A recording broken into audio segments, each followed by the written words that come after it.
This is another red belt Robur safe deposit lock, but this time it has barrel drivers and matching counter milling, and I'll show that at the end when I got it. This is the key with the top pins and side pins.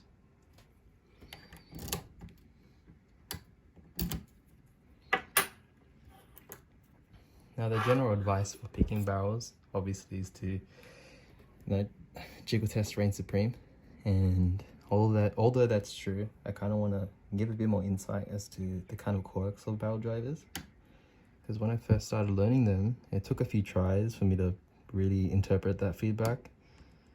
But you don't generally want to follow the same advice of every time you get a click, just move on to the next pin. And when jiggle testing, I find that pushing the pin as high as it can go without oversetting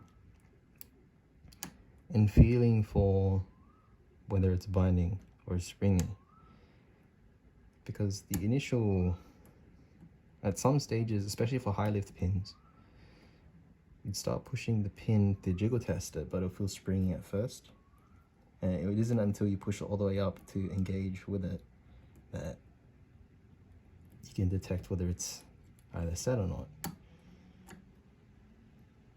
So generally, when you're testing to see if a pin is set, push it up as high as you can go without oversetting, and there will be a tiny bit of springiness, very, very slight, but it's definitely noticeable. And all these tiny clicks are just parts of the barrel lip getting caught on one of the two channels of counter milling. And when you're picking out of that, and there is a tiny bit of counter rotation, so just have to ease up on tension slightly. You might drop some pins, but again, it just becomes a matter of jiggle testing. So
I think we might have got the top pin set.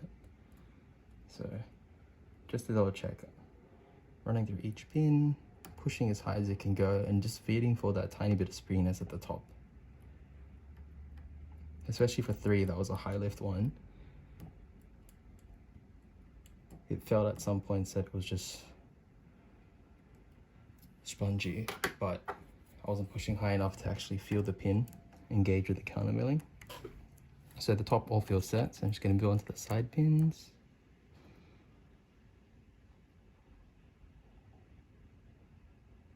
Same principle as float picking gins, almost. Just got to ease up on tension incrementally and just slowly push up over and over again, just to feel that contact point until it freely moves. You should get a tiny click.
go. So just going to adjust the angle a tiny bit.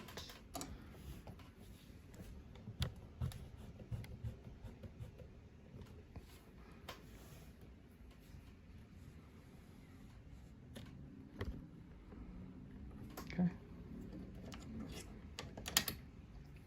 This is it picked. Cam turned as far as it can go. Just gotta lock it back up before I got it.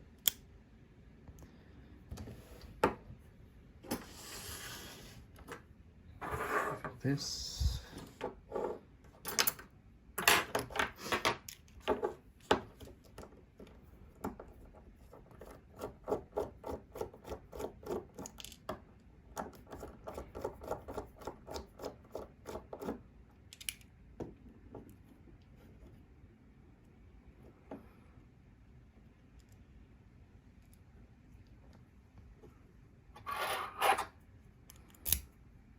No need for a shim, just got to be aware that the key protrudes out a bit, so it's not completely flush. So normally this is horizontal, but you got to push up just a tiny bit to cover that tiny gap. Well, I need to actually turn the key first.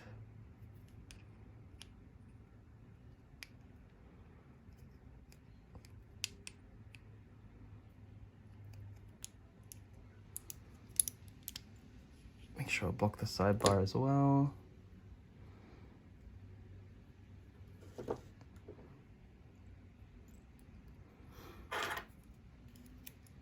I'll show the bitting of that once I get everything gutted.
So first is standard driver.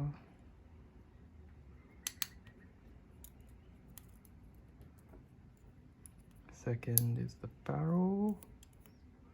I should say a barrel.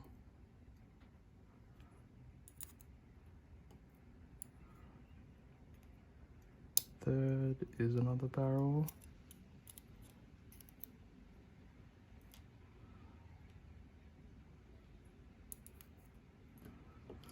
Other side. 5 is standard.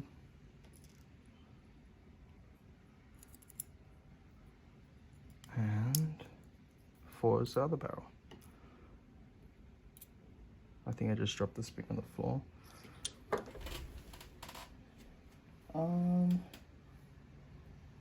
Here it is.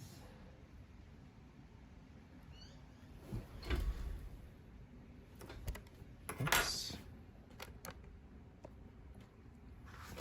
Take off this hat. So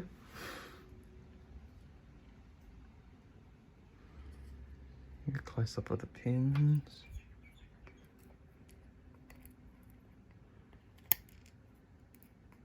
Just tiny wafer. It's pretty hard to stand up. There we go.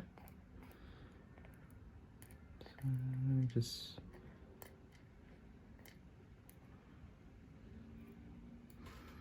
there we go. So we got standard 1, barrel 2, barrel 3, barrel 4, and standard in 5. Very long key pin. Your classic sidebar pins the bitting on the sidebar. What side is it? It'll be this way. All right, so from left to right, we got 1 through to 4. So it was like 1 click on the first pin, that's on the left. Then 3 clicks on the max lift. 2 clicks for the third, and again another max lift, so 3 clicks at the end. And the core, oops. See the barrel counter milling in every chamber. Yeah, we got that 2 click.